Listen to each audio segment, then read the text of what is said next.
Hello, everybody, and welcome back to the Ketogenic Fasting Project on Carnivore. My name is Tom, and today I have two special guests. I've got Nevada Gray and Chris Donohue.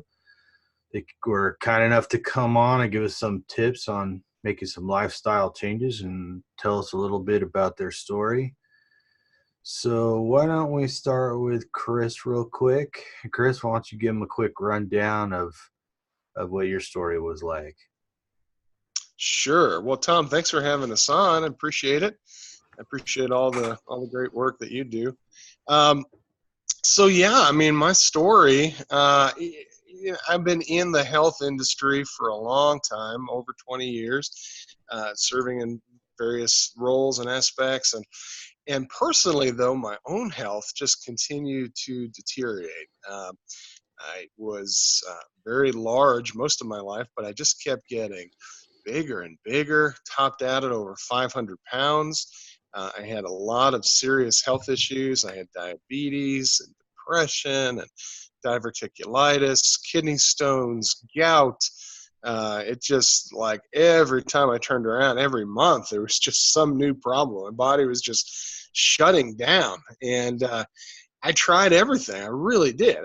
I did all the standard stuff. I went to all the specialists. I tried all the pills, potions, and lotions that they had to offer. None of them seemed to do very much. In fact, many of them, I'd argue, made things worse and Mm-hmm.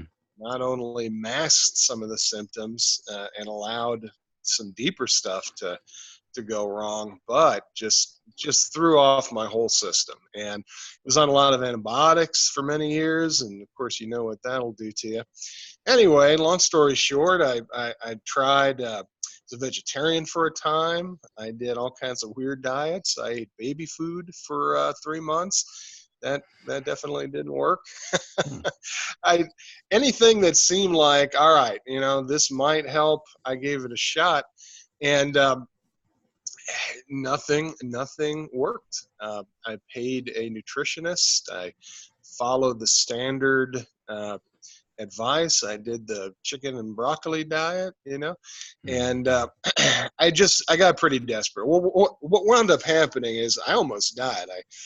My diverticulitis got so bad that I had a ruptured colon and wound Mm-hmm. up in the hospital, very nearly septic. It was really touch and go. They were talking about removing my entire colon. And they're just, lying on the bed, 500 pounds, essentially disabled anyway, had a hard time walking from one side of the room to the other. I just, I really dug deep into my soul and prayed and just asked God to show me the way. And long story short, I started reading about these crazy carnivores online that claim that they were reversing all of the very same things that I was dealing with, eating ribeye steaks and all kinds of delicious foods. So I had a lot better than the baby food and some of the crap that I was eating. And I said, just something in me moved. And I just felt like, all right, this actually makes sense. The whole, our ancestors ate this, indigenous peoples and tribes. I started digging into the research. I looked at, the explorers that live with the Inuit eating nothing but meat and doing quite well. And I said, all right, I'm going to try it for 30 days. And, what do I have to lose? It'll either kill me or, maybe it'll work. Long story short, 30 days, I lost 45 pounds. And from Nice. that moment, it reversed all of my health issues. I never again have experienced a twinge of pain from diverticulitis. I've never had a kidney stone. I've never had any gout issues. My mind just cleared up. I mean, really, decades of depression just started to melt away. And I came alive, Tom. I came out of my shell. My mind started working again. I started dreaming again. I started hoping again. I started believing that I could do something with my life, that I can help some people, which I always wanted to. I always felt, it's tough when you feel called, but you got nothing in you. You got no Mm-hmm. strength. You got no energy.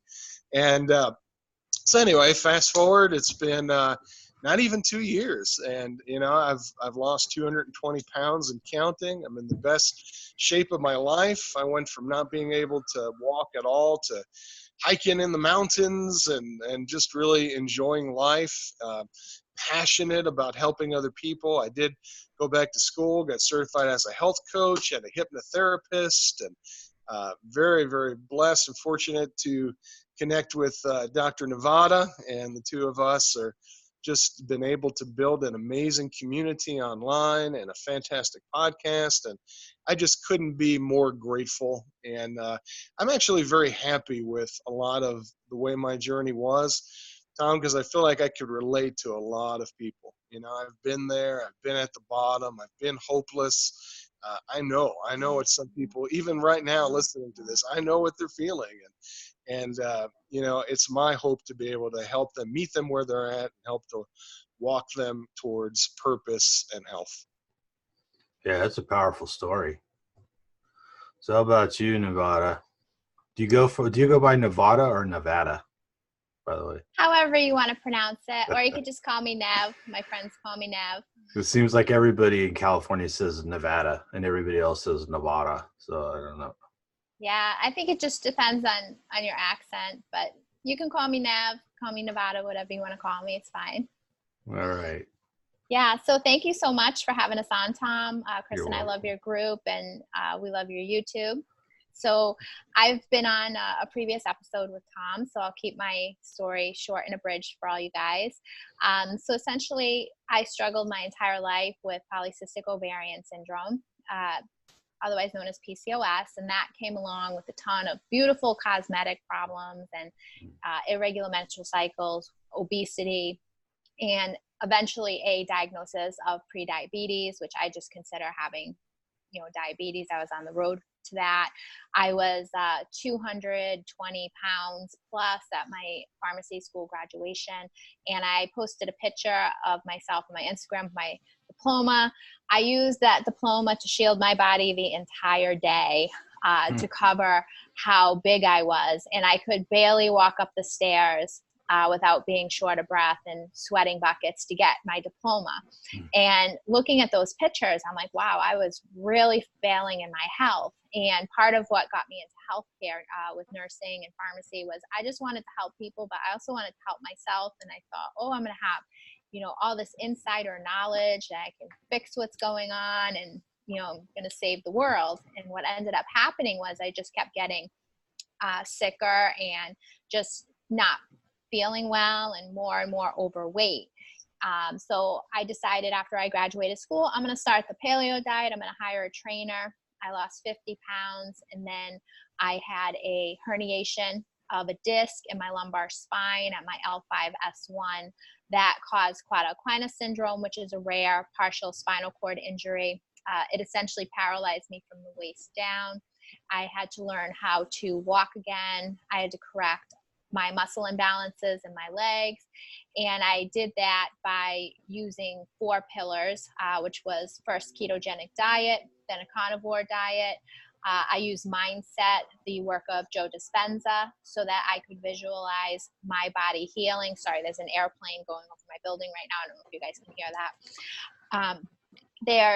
So I used the work of Joe Dispenza for the mindset component to really start visualizing and using the field of epigenetics to start turning on genes to help regenerate my nerves. I was using restorative sleep, and then I was using the work of Dr. Stuart McGill, who has written several wonderful books on back health and the spine and how you can train functionally to correct muscle imbalances to help stabilize your lumbar spine. And then, you have a compelling story, that's for yeah. sure. And then I met Chris. I heard Chris on Dr. Sean Baker's HPO podcast, and we started talking. We had a similar vision for what we wanted to create and put out in the world and to help people. So we joined forces and started our Mind Body Breakthroughs. Very good. Very good. So what kind of tips do you give people for getting started? One of the things that we talk a lot about Mind Body Breakthroughs is just making small changes, 1% better every day, and building into your life new habits, new routines, new rituals. Because honestly, that's what got us to the condition that we were in, right? The unhealthy habits, the small daily choices that we were making that over time just led us down the wrong road. Well, it really is the same way back to health. It's making these small changes, one meal at a time, one day at a time, one workout at a time. People tend to go kind of crazy with things. They go all in, they get all excited for a bit, but it flames out, quickly. So we would much rather see people make long-term sustainable changes, add things in that they can actually do, that they can sustain. And it definitely works much, much better. Did you want to add something, Nevada? Yes, I completely agree with Chris, which is why each month we challenge our members in small micro challenges regarding other aspects of health, because sometimes the weight that's on our body, that's just one weight that's in our life. There's other weights in our life, such as being in debt, such as living in a cluttered environment, such as being around toxic people, having toxicity in your environment. So we develop these challenges so that people can start looking at other aspects that may be impacting their weight, because at the end of the day, a lot of that causes stress, and we all know what stress does on our immune system and just on our overall general well-being, and that can be a huge barrier in weight loss for some people. So those components are extremely important as well. So Chris and I tend to focus on that. We encourage people to join in the challenges that speak to them, and to take from the resources and the connection with members in the group what they need for their journey. Yeah, I think especially when people feel overwhelmed, if they could just take one thing to focus on for a month or something, and then once they get that under their belt and realize it maybe wasn't so bad, and those things that seem really monumental seem a lot smaller and a lot more achievable. So yeah, if you can just make one small change, it makes the next change easier for sure. Yeah, one thing I think that's really important too is cleaning out your living space and making it really functional for you in your goals. Because when you have a cluttered living space and everything's disorganized, you tend to be disorganized in your mind and stressful being in that environment. So I encourage people, just do a clean out. Start there, just start, cleaning out, getting rid of stuff that's just weighing you down. Personally, I'm a minimalist. I embraced minimalism in 2016. Everything in my home, I either love it or I use it. It takes me 10 to 15 minutes a week to dust and vacuum. I have, minimal wardrobe. Everything I have, I use. So it's not like I have this collection of stuff. And by changing my environment made a huge impact on my ability to be successful when I instituted a ketogenic and carnivore lifestyle, because it actually increased my time availability. Because when you're not spending time collecting stuff and moving stuff and cleaning stuff constantly, you have time to be out there enjoying life and engaging in other things that are empowering you and building your confidence. So are you able to apply minimalism to your meals? Absolutely. Steak and eggs. Steak and eggs, that's what you typically eat? Yes. I like that. How about you, Chris? Yeah, I keep it very simple. I typically just do one meal per day. So it's one of the beautiful things for me about the carnivore diet is that it is so simple. It just takes all the focus off of food. The focus is on life and living and getting out there and being about your purpose. I don't think about food during the day. I don't have any cravings. I'm not white knuckling it. I'm not struggling in any way. I just, whenever true hunger returns, I eat, and I eat big. Go big or go home. I have big meals I enjoy. I say it's like a lion, just have a big kill, enjoy it, and then I go back to what I'm doing for the next 24 to 36 hours whenever hunger returns again. So I'm also a minimalist, and it's really allowed food to have its proper position in life. So you're on a first name basis with the people at the Brazilian barbecue? Yes, I am actually. Yes, I do enjoy that. I thought I heard something about that. Yeah. So how long did it take you guys to adapt to a new diet? For me, it was actually really quick. I had played around with keto, a little bit before. I think my body was starting to get fat adapted, which helped. But Tom, I think the bowel rest right off the bat just helped in so many ways. Obviously helped my diverticulitis, which I was recovering from, but it just it allows the body to tap into autophagy, cellular repair, renewal, and just start to rebuild and to heal and to divert all of that energy that used to be spent, eating snacks and all kinds of things, to put into healing and into building. And I didn't go through a lot personally. I didn't go through a lot of symptoms, keto flu, all those types of things. There are strategies, for people that do, and certainly getting the electrolytes right and things like that. But I'm very fortunate. We're right off the bat. I think my body was just so happy to finally be relieved of the burden of that carbs and just too frequent eating was putting on it. And it rejoiced right off the bat. How about you, Nevada? How was your adaptation? My adaptation when I first started the paleo diet and started unprocessing my diet was extremely rough. I dealt with a lot of food cravings, and I was constantly hungry, constantly meal prepping. So that didn't go quite as well. When I switched over to a ketogenic diet after my surgery, I honestly felt so horrible after having emergency back surgery. I was down and out, that I wasn't hungry. So I wasn't really thinking about food, and I accidentally put myself in ketosis because I had been without food for almost a week. I would say I had not eaten. I just didn't have the appetite for it after my surgery. And, they just had me on IV hydration. I just drank water. I just really wasn't that hungry. So by the time I discovered the ketogenic diet, I was already in ketosis. So just starting, eating eggs and bacon, I was full. I was satiated because I would just eat pretty much when I was hungry. And I'd follow, Vanessa Spin of the Ketogenic, or I'd follow her program.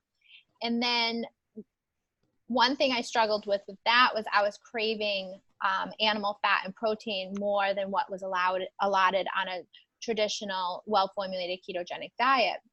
So when I would cheat on her program, I would eat more meat. And through, process of trial and error and just educating and empowering myself and seeing Dr. Sean Baker on Joe Rogan, I decided I'm just going to go completely carnivore because my body's craving this for a reason. I'm going to listen to my body. It's the fuel and the building blocks that I need to repair my damaged nerves, my disc, my spine, and I'm just going to go for it. And through the process of the carnivore diet, one of the mistakes I made in the adaptation period was I was not eating enough. So when I finally let myself go to not track macros and not worry about my ketones or my blood or testing, and just eating to hunger and eating intuitively, I tended to just eat one big meal, usually every other day. And I ate till I was completely full, and then I would eat again when I was hungry, which most intuitively, it was mostly an every other day cycle. And that's when I noticed my body composition really changing for the better and getting my best result from a health standpoint. Yeah, I think that's an important note, because once you start eating the correct food, then it's much easier to listen to your body. When you're eating all kinds of, say junk food or grain or whatever, it's kind of hard to know exactly what those signals are, but But once you start eating the right thing, I noticed exactly what you said, that like your body composition just naturally starts changing to something that's more optimal. And I also, when I adapted, I think I was so sick at the time that everything was an improvement. I didn't notice any sort of keto flu or anything. The worst symptom I ever had was maybe a leg cramp or something like that. But it's hard to say whether that was diet related or whatever. So do you guys have any experience with the PKD diet? Oh, go ahead, Chris. No, I was going to say, I have been helping some clients that are doing it. I personally have not followed, that diet the way that they have it designed. Honestly, growing up, I never ate organ meats, Tom, and I'm still kind of Who getting did? used to it. Yeah, I've been playing around with a little bit of, like I can do chicken livers fried in a lot of butter. Seem to work out pretty well. Yeah. But now the part that I do relate to is keeping the higher fat approach. And I do eat a very high fat approach to a carnivore diet, truly a carnivore keto diet. I do eat a lot of, tallow and lard, and really try to focus on the fat part of it. I do eat some dairy. I limit it, but I don't seem to have had too much problems adding a little bit of hard cheese or things like that, a little flavoring in my meals.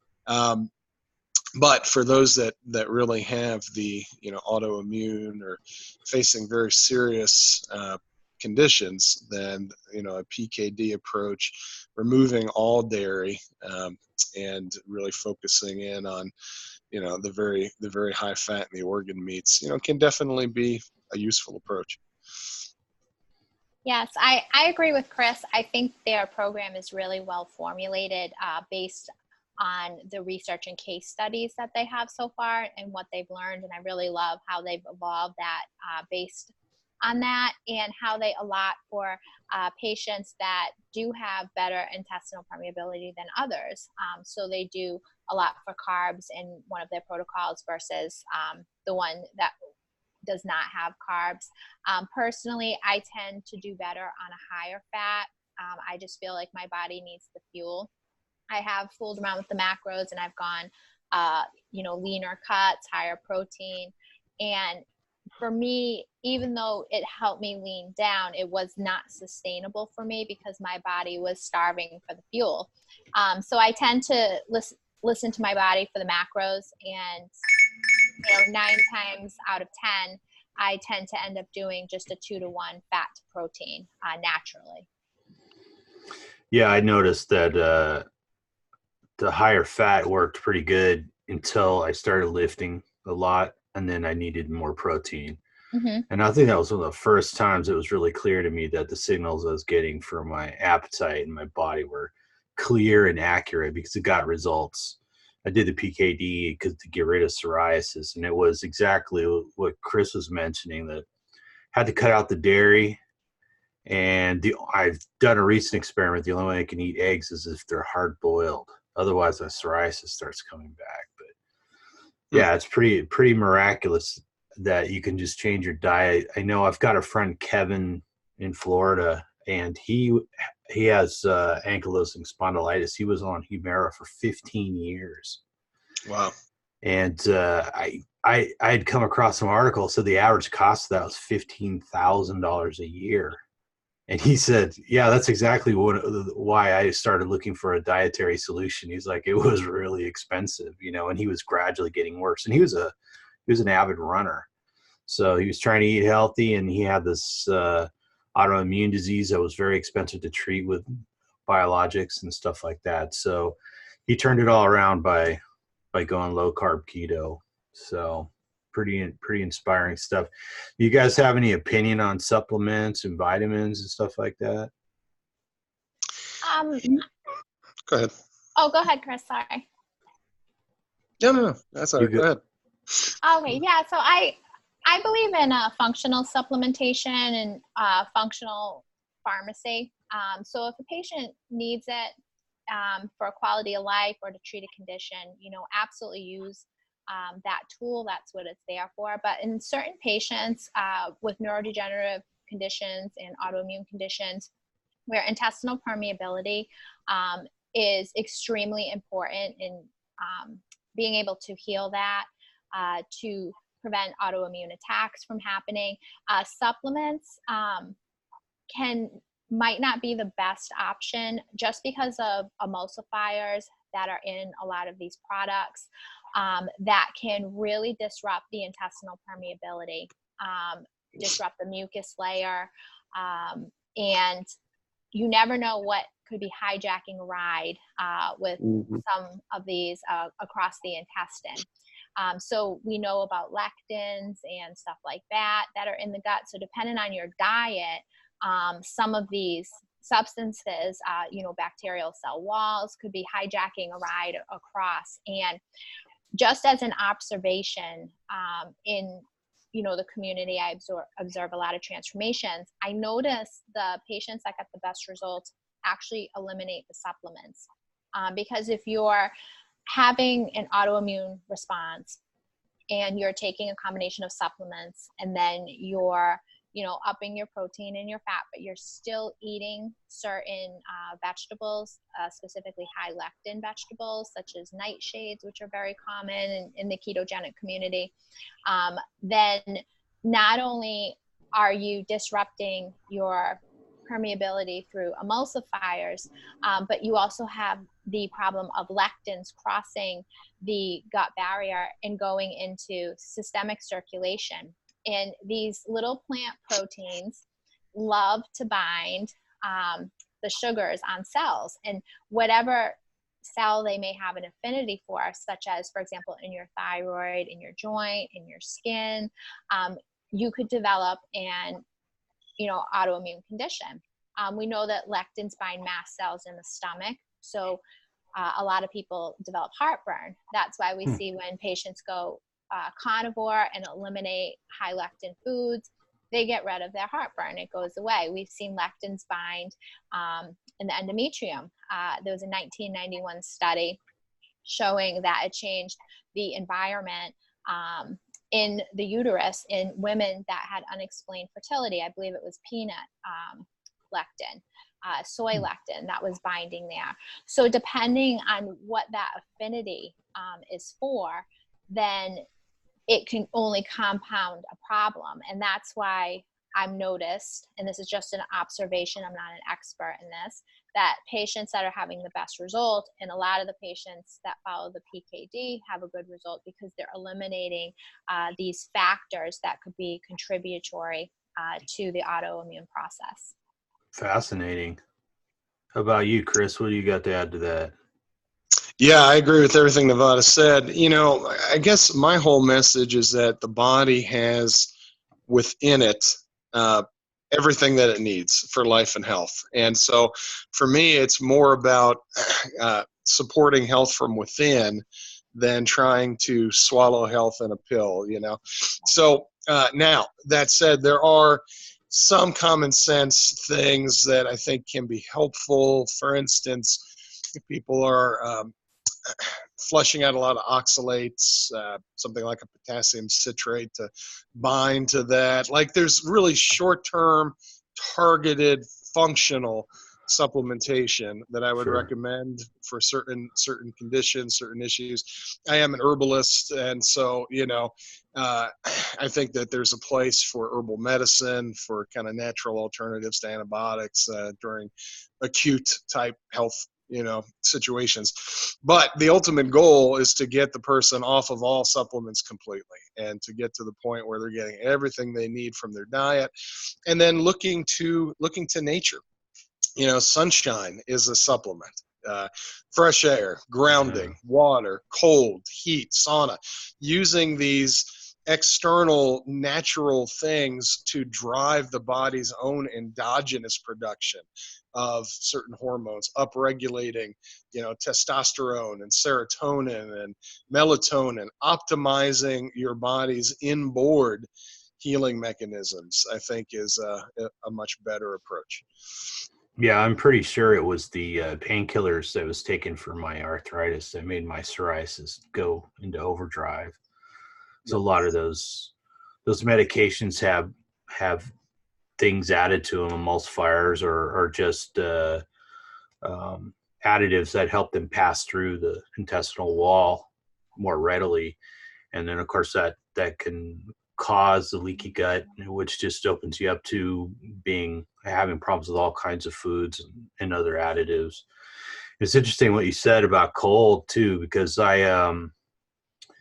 when I would have my psoriasis would flare up really bad and it'd be really itchy and painful, the one thing that I could always count on to get some relief was an ice bath. And I know it sounds kind of drastic, but it's a good way to drop a few pounds to, get out there. So I used to have a 100-gallon trough in the backyard, but I'd have to go buy. The problem was I had to buy like 60, 80 pounds of ice, to make that work. And that was kind of a hassle. So I don't know. I did a video on thermogenesis. Have you guys ever seen a cool fat burner vest?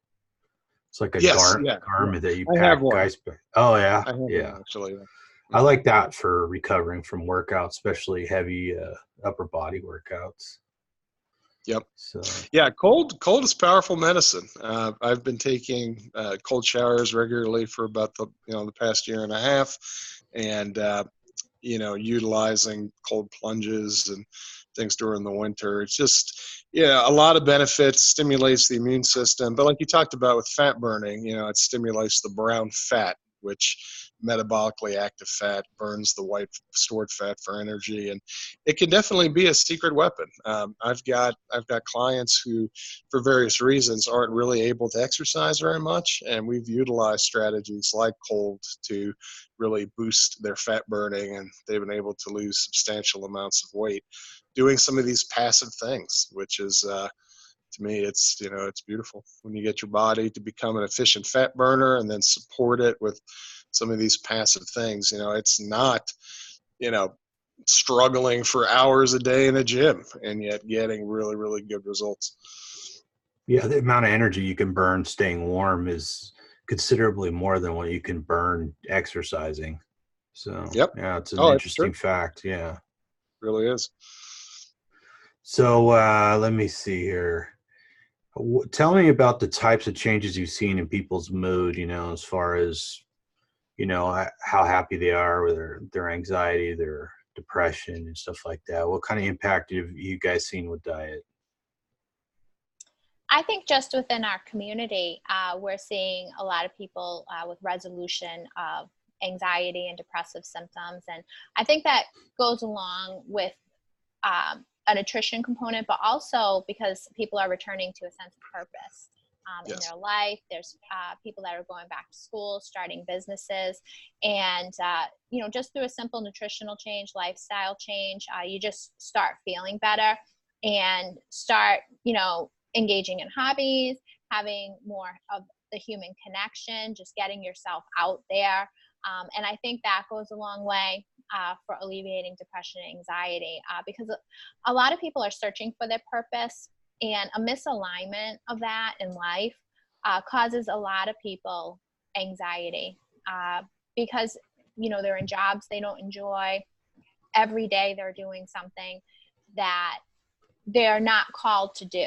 And there's, as Chris was talking about, there's a calling that you're over here, maybe you're meant to start this business, develop this product, write this book, but you just don't have the energy to do it because you feel so horrible because you're stuck over here. So how do you get unstuck? Just start making those small, gradual changes. Clean out your home. Clean out your home. Make it functional for yourself. Clean up your finances. Get control of your finances. Put yourself on a budget so that way you're not stressing over that. Start making gradual changes, one meal at a time, one food choice at a time. Go for something as simple as a 5-minute walk a day. just start building on those things to kind of get yourself moving, get yourself out there. Connecting with others is so important. That's why Chris and I developed our community, because really having that human connection and support and knowing that you're not alone, and seeing transformation and inspiring stories of people that were once where you were and look where they are now. How did they do it? What can you take from their story and their journey and their strategies that they've shared that you can apply to your situation to improve your life and your situation? Yeah, purpose is huge. That is the missing ingredient in so many people's lives. It's like, that's why we're looking to comfort ourselves, self-comfort, self-medicating with food and drugs and just all kinds of things to try to fill in that hole. I do think that with the ketogenic or carnivore diet, just the brain just works so much better on ketones. And you start to think clearly, maybe for the first time in years or decades, and some of that brain fog starts to lift. It's like you don't even realize how bad it was until you kind of come out of the tunnel. I know for me, one of the things that started to change very quickly and dramatically was I used to be really a worst case scenario thinker. I just always went there, to the worst possible situation. It's like the wife's, an hour late. She's got to be dead on the side of the road. So, I mean, it's like looking back, like, wow, that's what stress to carry around where you're constantly just, in your own physiology, in your own emotions, even feeling the effects of all of this worry and nervous energy. And switching to a carnivore diet just started, rewiring my brain. I don't know how best to explain it, but I just started, like, that went away. And I started thinking, like, best case scenario. Hey, what's the best that can happen here? And hoping for the best, believing the best, and if something goes wrong, all right, we'll deal with it as it comes. And that's been a common story that I've heard from just so many carnivores, where it just did something in the way that we were processing our, things in our brain. And there is something to it. I can't say we completely understand it all. I do know that ketones play a huge role. Of course, they've been shown to help with, autistic spectrum disorders, neurological disorders, Alzheimer's, dementia. There's been just incredible stories of people just coming back to function, wonderful cognitive changes just by adding in the presence of these ketones, even just, exogenous ketones, MCT oil, things like that. Mary Newport and her husband, and just stories of just great awakenings. And it is just amazing that diet can have such an incredible impact. I mean, if you could put this in a pill, it would be the magic pill. I mean, it would be something that would be shouted from the mountaintops. But of course, as you know, there's no money in just eating properly and returning to a species appropriate human diet. Well, if there was money in getting everybody to eat a meat-based diet, we wouldn't have a reason to make a podcast. We need our purpose too, right? I mean, that's why we're here, because we know if we can just help one person, that this was worth it, right? Absolutely. Yeah, I suspect that what goes on in the brain, Chris, I'm just theorizing here. I think the brain and most of the body is actually a dual fuel system, but the glucose metabolism really needs to be regulated more tightly by the body's production of glucose. And I think that we're meant to have a steady stream of ketone type fatty acids in the body. And I know there's some work that's been done all the way back to the 60s that showed that people develop essentially not only a glucose metabolism issue, but also an insulin resistance in the brain. And in people who trend towards schizophrenia, make schizophrenia work. People who are autistic have more autistic symptoms, and so on and so forth. And that's not new that's not new science. Unfortunately, it's getting a resurgence. There's a lot of studies going on with the ketogenic diet and hopefully with the carnivore diet soon. I think that once people get over the shock of finding out that meat is our natural food, then this will all be a lot more acceptable. So. Yes, and it was actually a very interesting study done in 2016 in dogs where pea protein was fluoresced, and the dogs ingested it, and it was a lectin, ended up going up the vagus nerve and sitting on the dopamine neurons, and these dogs actually developed Parkinson's disease. So there is definitely a gut-brain connection, and it appears the highway is that vagus nerve. So if the pea protein lectins are going up and sitting on dopamine neurons, causing Parkinson's-like symptoms in dogs, what else is hitching a ride up on that highway? And that's, where science is exciting right now, because we don't know. But the investigations and research that's going on right now on this topic is extremely interesting. And I think in the next, 50 to 100 years, we'll definitely understand the role of food on our mental health. Yeah, I know the first time I heard about leaky gut syndrome, I thought that sounded like some hippy dippy sci-fi thing. And then I realized how many hundreds and hundreds of studies there are on gut permeability and how well it was actually understood, And then when I read that study and they're talking about proteins traveling along a nerve bundle, I thought, if I wasn't reading a scientific paper, I would swear this was sci-fi, So. Yes, it's extremely interesting. Well, excellent. I think we've covered everything we wanted to cover. Was there anything you guys wanted to add? Yeah, I would just, for those that are listening, just know that the magic is within you. It's not out there somewhere. It's not in a pill, a potion, or a lotion.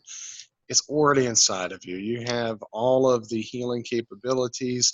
Just have to support your body, give it proper fuel, stop poisoning it, support it with some of these natural means. Return to nature. Get out there. There's still a little bit of summer left as we're recording this. A little bit of sunshine anyway. Get out in the sun. Get out in nature. Ground. Connect with the earth. Take your place. For me, that's part of what carnivore has been about, is just returning to my place in the universe, my place in nature. We are the apex predator on the planet. We are at the top of the food chain. Our bodies are designed to function well in that position. Going down the food chain and trying to eat like an herbivore, it doesn't work. That's not where we're at. And so, mentally, physically, emotionally, spiritually, find your place, find your tribe, plug in with people that can help you, find like-minded souls.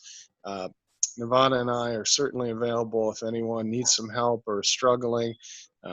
Certainly an open invitation to join the Mind Body Breakthroughs group. However we can help support you. And then one of our big passions is, the second half of life. A lot of us, we're in our 40s, and, it's time. There's a lot left to what we can do. And so that's what I would say. I was going to share the, where did it go? I took some screenshots of your group there. Can you guys see it? Okay. Yeah, there it is. See it there? Okay. Yeah, I instead of just asking you how people can get a hold of you or ask you about your group, I took a couple of screenshots so folks would have a visual reference. This is your podcast. You guys have a podcast and a Facebook group? Yes, we do. And our group is diet neutral. We don't talk politics or religion. We really encourage people to figure out what the best nutrition approach is for them, given their medical history and how food is affecting them. And we really encourage people to truly empower yourselves, make gradual changes over time. A transformation is not an overnight process.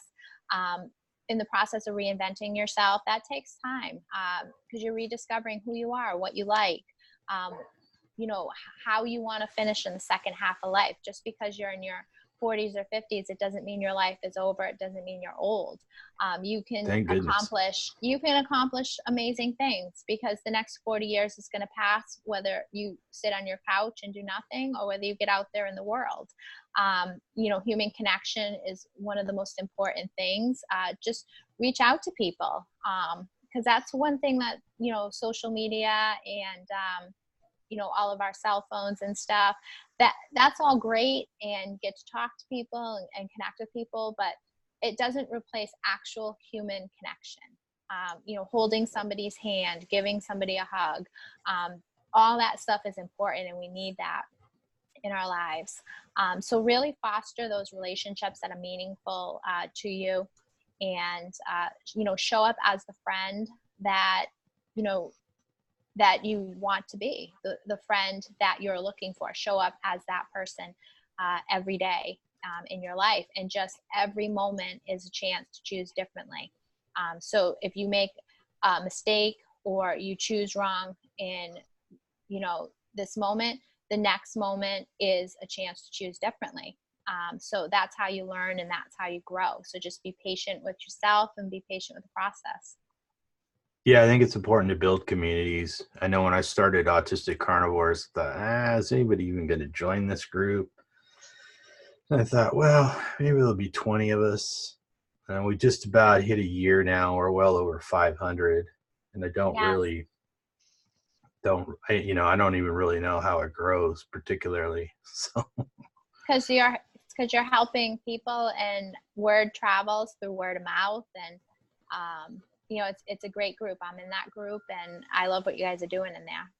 yeah, Sean Baker sends people my way, fortunately. So he puts us out on Instagram and stuff like that. So that's always nice. Well, I appreciate you guys coming on today.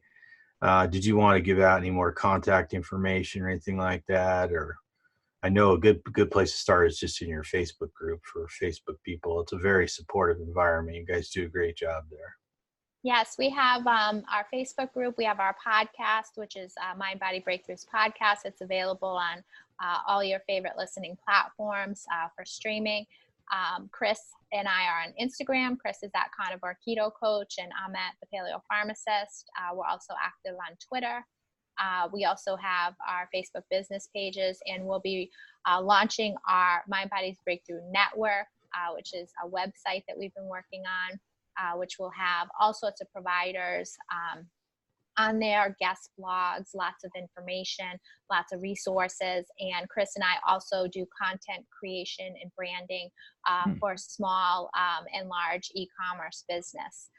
We do some business coaching to help other people because we've been so fortunate with our success in business. We want to give that back and help other people with their businesses monetize, grow, just increase their impact out there in the world, and get their message out there.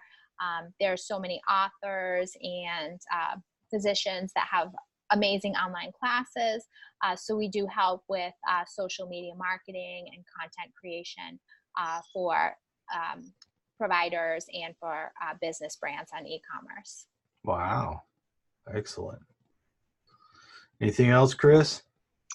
No, sir. Thank you so much for the opportunity. And we are certainly here and available if anyone needs some help or struggling. And, I just encourage everyone listening to just, tomorrow's, today. Forget tomorrow. Tomorrow, today's a fresh start. Just make a small change or two, get a victory under your belt, no matter how small it is, and then add to it, build upon it. And appreciate all that you do, Tom. You do amazing work. Well, likewise, I appreciate what you guys do. You guys got a nice, powerful group there. So, and a wonderful presence in social media to boot. So, well, I guess that we can wrap it up now, and everybody can find us online. So again, if you enjoy the video, please like it and subscribe it, and catch these guys on Facebook, check out their podcast, maybe contact them on social media. Let us know what you think of the video, and let us know how the community could be better.